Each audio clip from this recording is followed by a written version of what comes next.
இன்னைக்கு வந்து பார்த்தீங்கன்னா கர்மாவினுடைய ஒரு 9 விதிகளை தான் வந்து பார்க்க போகிறோம். என்னடா 9 விதி அப்படின்னா, கர்மாவில் உங்களுக்கு நல்லது நடக்கலாம், தீயது நடக்கலாம். ஆனால் அது இந்த 9 விதிகளுக்கு உட்பட்டு தான் நடக்கும். ஸோ அதைத்தான் வந்து இன்னைக்கு வந்து நம்ம பார்க்க போகிறோம். அதுலேயும் முக்கியமாக அந்த 5வது விதி நீங்கள் கேட்டீங்க அப்படின்னா உண்மையிலே வந்து மிரண்டு போவீங்க. ஓ, இப்படி தான் அப்படியா, ஆனால் இது தெரியாமே நம்ம வந்து வாழ்க்கையை வந்து மூவ் ஆன் பண்ணி போயிட்டு இருக்குமே அப்படின்ற மாதிரியான விஷயம் வந்து உங்களுக்கு தோண ஆரம்பிக்கும். இப்போ நம்ம வீடியோவினுடைய அந்த 9 விதிகள் என்ன, அந்த கர்மாவுடைய 9 விதிகள் என்ன அப்படின்றத இப்போ நம்ம 1 by 1 வந்து பார்த்துருவோம். முதல் விதி என்ன அப்படின்னு வந்து பார்த்தீங்கன்னா, இந்த பிரபஞ்சத்தில் நம்ம எது செஞ்சாலும் அது திரும்ப நம்மளுக்கே வந்து சேரும் அப்படின்றதான் வந்து முதல் விதி, கர்மாவினுடைய முதல் விதி. அதாவது நீங்கள் நல்லது பண்ணீங்க அப்படின்னா கண்டிப்பாக உங்களுக்கு ஒரு நல்லது வந்து சேர்ந்துடும், ஒரு கெட்டது பண்ணீங்க அப்படின்னா கண்டிப்பாக வந்து ஒரு கெட்டது வந்துடும். ஸோ இதுதான் வந்து கர்மாவினுடைய முதல் விதி வந்து சொல்லுது. கர்மாவினுடைய 2வது விதி, கர்மாவினுடைய 2வது விதி என்ன சொல்லுது அப்படின்னா, வாழ்க்கையினுடைய எல்லா விஷயமுமே வந்து அதுவே வந்து நடந்துடாது, நாம தான் வந்து அதை நடத்தி கொண்டு போகணும் அப்படின்றது. இதுதான் வந்து கர்மாவுடைய 2வது விதி. எல்லாமே வந்து அதுவாக நடந்துடும், எல்லாமே வந்து கடவுள் பார்த்து பார்ப்பா, எல்லாமே வந்து அவன் பார்த்து பார்ப்பா அப்படின்ற மாதிரி ஒரு மைண்ட் செட் இருக்குல்ல.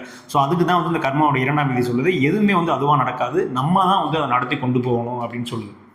கர்மாவினுடைய 3வது விதியை இப்போ பார்க்க போகிறோம். 3வது விதி என்ன சொல்லுது அப்படின்னா, சிலவற்றை நீங்கள் ஏற்றுக்கிட்டால் மட்டும்தான் வந்து சில மாற்றங்கள் வந்து உங்களுக்குள்ள நிகழும் அப்படின்றாங்க. அதாவது சில விஷயங்களை வந்து நீங்கள் வந்து அக்செப்ட் பண்ணி தான் ஆகணும்.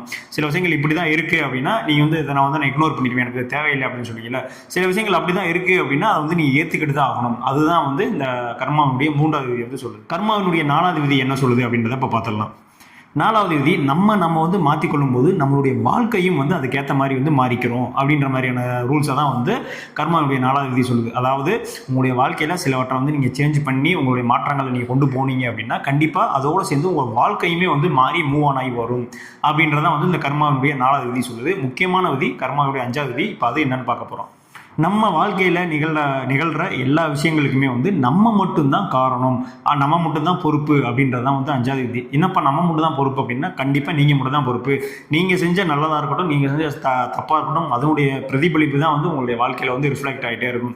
நீங்கள் வந்து அவங்கள ப்ளேம் பண்ணது, இவங்கள ப்ளேம் பண்ணது, அவங்க அப்படி பண்ணிட்டாங்கப்பா, அம்மா அப்படி பண்ணிட்டாங்கப்பா, அக்கா இப்படி பண்ணிட்டாங்கப்பா, அந்த மாதிரியான விஷயங்கள் வந்து கிடையவே கிடையாது. கர்மா ரூல்ஸில் நீங்கள் பண்ணுற எல்லாத்துக்குமே வந்து நீங்கள் மட்டும்தான் பொறுப்பு, யாருமே வந்து பொறுப்பு கிடையாது அப்படின்றதான் வந்து கர்மாவினுடைய 5வது விதி சொல்லுது. அடுத்ததாக கர்மாவினுடைய 6வது விதி. கர்மாவினுடைய 6வது விதி என்ன சொல்லுது அப்படின்னா, நேற்று, இன்னைக்கு, நாளைக்கு இது 3மே வந்து பார்த்தீங்கன்னா ஒன்னோட ஒன்று தொடர்புடையது அப்படின்ற மாதிரி சொல்லுது. இதுதான் வந்து கர்மாவுடைய 6வது விதி சொல்லுது. நம்ம வந்து சில விஷயம் வந்து நாளைக்கு பார்த்துக்கலாம் அப்படின்னு சொல்லிட்டு இன்னைக்கு வந்து விட்டுருவோம். ஸோ அது அடுத்த நாள் வந்து பார்த்தீங்கன்னா இன்னைக்குமே வந்து போக முடியாமே போயிடும். ஸோ அது இன்றைக்கே நம்ம போயிருக்கலாமே அப்படின்ற மாதிரி தோணும். ஸோ முந்தின நீங்கள் பண்ணுற தப்பு தான் வந்து அடுத்த நாளினுடைய அந்த ரிஃப்ளெக்ட் ஆகும். ஸோ அதை தான் வந்து அவங்க அந்த மாதிரி சொல்கிறாங்க. அதாவது நேற்றாக இருந்தாலும் சரி, இன்னைக்காக இருந்தாலும் சரி, நாளைக்காக இருந்தாலும் சரி, 3மே வந்து ஒன்றோட ஒன்று தொடர்பு இருக்குது அப்படின்றது தான் வந்து கர்மாவினுடைய 6வது விதி சொல்கிறாங்க. 7வது விதி என்ன சொல்லுது அப்படின்னு வந்து பார்த்தீங்கன்னா, ஒரே சமயத்தில் 2 விஷயத்தை வந்து கண்டிப்பாக வந்து சிந்திக்க முடியாது அப்படின்றதான் வந்து கர்மாவினுடைய 7வது விதி சொல்லுது. நீங்கள் ஒரு விஷயத்தில் வந்து, அதாவது நீங்கள் வந்து பாட்டு கேட்டுட்டு இருக்கீங்க, படம் பார்த்துட்டு இருக்கீங்க அப்படின்னா அது வேற. ஸோ அந்த மாதிரி வந்து இவங்க சொல்ல வரல. ஒரே சமயத்தில் 2 விஷயங்கள் இருக்குல்ல, ஸோ அந்த மாதிரி 2 விஷயத்துலையுமே வந்து உங்களால் வந்து மைண்டை வந்து இன்வால்வ் பண்ண முடியாது. இப்போ நீ ஒருத்தங்க நல்லது பண்ணிட்டு இருக்க அப்படின்ற பட்சத்துக்கு உடனே வந்து அவனுக்கு கெடுதல் அப்படியே உடனே பண்ண முடியுமான்னு முடியாது. ஸோ அந்த செயல் வந்து முடியணும். ஸோ அதை தான் அவங்க வந்து சொல்கிறாங்க. ஒரே சமயத்தில் அந்த 2 செயலுமே வந்து அந்த மாதிரி வந்து சிந்திக்கவும் முடியாது, அந்த மாதிரி உங்களால் வந்து பண்ணவும் முடியாது அப்படின்றது. இதுதான் வந்து கர்மாவினுடைய விதி. கர்மாவினுடைய 8வது விதி என்ன சொல்லுது அப்படின்னா, நம்மளுடைய நடத்தை தான் வந்து நம்மளுடைய சிந்தனையையும் செயலையுமே வந்து பிரதிபலிக்கும் அப்படின்ற மாதிரி சொல்கிறாங்க. நீங்கள் எந்த மாதிரி நடந்துக்கிறீங்கன்றதை பொறுத்து தான் உங்களுடைய சிந்தனையும் உங்களுடைய செயலும் இருக்கும் அப்படின்றது தான் வந்து கர்மாவினுடைய 8வது விதி வந்து சொல்லுது. ஃபைனலாக கர்மாவினுடைய 9வது விதி என்ன சொல்லுது அப்படின்னா, உங்களுடைய முந்தைய காலம், அதாவது உங்களுடைய பாஸ்டில் நடந்தவற்றதை வந்து நீங்கள் நினச்சிக்கிட்டே இருந்தீங்க அப்படின்னா உங்களுடைய எதிர்காலம் வந்து உங்களை விட்டு கடந்து போயிடும் அப்படின்ட்டு. இதுதான் வந்து கர்மாவினுடைய 9வது விதி. அந்த 5வது விதி சொன்ன மாதிரி இந்த 9வது விதியுமே வந்து ரொம்ப முக்கியமானது. நீங்கள் வந்து பாஸ்ட்டில் வந்து எனக்கு அது நடந்துருச்சு, இப்படி ஆயிடுச்சு, நிறைய பிரச்சனைகள் இருந்தேன், லவ் ஃபெயிலியர் இருந்தேன், அப்படி இப்படின்றீங்களா. ஸோ அதெல்லாம் வந்து நினச்சிட்டு இருந்தீங்க அப்படின்னா கண்டிப்பாக உங்களுடைய நிகழ்காலம் வந்து உங்களை விட்டு கடந்து போயிடும் அப்படின்றதான் வந்து கர்மாவினுடைய 9 விதி.